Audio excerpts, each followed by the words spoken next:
का आक्रोश है। बांग्लादेश में जो हो रहा है ये किसी से छुपा हुआ नहीं है। आज बांग्लादेश में जाति धर्म कोई नहीं, जाति कोई नहीं पूछ रहा है, धर्म पूछा जा रहा है और पूछ के मारा जा रहा है। वो आक्रोश यहाँ पर हम लोग निकाल रहे हैं। बांग्लादेश में जो हो रहा है वो झारखंड में हम नहीं होने देंगे। झारखंड में अवैध बांग्लादेशियों की घुसपैठ दिन प्रतिदिन बढ़ती जा रही है और राजनीतिक दल सिर्फ इसे एक राजनीतिक मुद्दा बनाकर रख दिए हैं।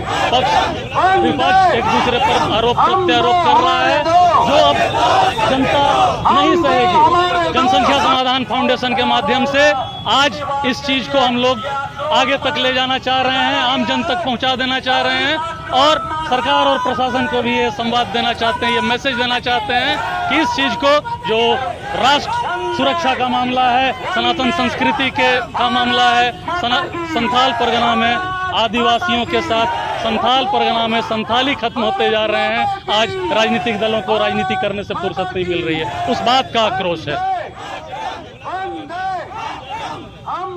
लेकिन अब नियंत्रण से बाहर यदि उनका है कुछ, जिस सरकार को हमने चुना है, तो ये तो देखना पड़ेगा, उसके खिलाफ तो बोलना पड़ेगा ना।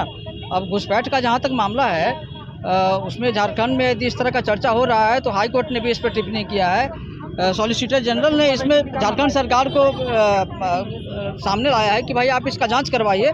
तो ये गंभीर मामला है। संथाल परगना में यदि डेमोग्राफिक चेंज हो रहा है तो उसको देखना पड़ेगा गवर्नमेंट को। 3 राज्य ऐसे हैं जो अभी संदेह के घेरे में हैं, दिल्ली, पश्चिम बंगाल और झारखंड। केरल और जम्मू कश्मीर ऑलरेडी हम लोगों के हाथ से लगभग निकल चुका है। तो इसको लेकर के अभी भी चेतना लोगों के बीच में जग रही है और हम लोग इसको आक्रोश मार्च से निकाल रहे हैं। आक्रोश चूँकि केंद्र का झारखंड सरकार कह रही है कि बीएसएफ अगर वहाँ रोक देती तो यहाँ तक इतना चेंज होने का बात ही नहीं होता, और आप लोग बोल रहे हैं कि चेंज हो रहा है। नहीं, ठीक है ना, बीएसएफ यदि नहीं रोक पाई है तो स्टेट गवर्नमेंट को, तो जिसको राज्य चलाना है उसके अंदर में भी तो कुछ चीज़ है ना। बीएसएफ नहीं रोक पाई तो आरोप प्रत्यारोप का बात हो गया।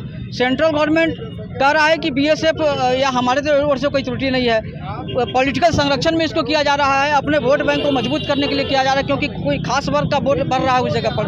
अभी दुर्भाग्यपूर्ण यह है कि जिस आदिवासी को रिप्लेस किया है वही आदिवासी इनका कोर वोटर है। तो देखना पड़ेगा। मुख्य रूप से हम लोग की चिंता का विषय सिर्फ इतना है कि ये राज्य है, इस राज्य को सुरक्षित रखा जाए, घुसपैठ न हो अवैध तौर पर। बाकी जो लोग रह रहे हैं वो रहे, कोई क्या दिक्कत है।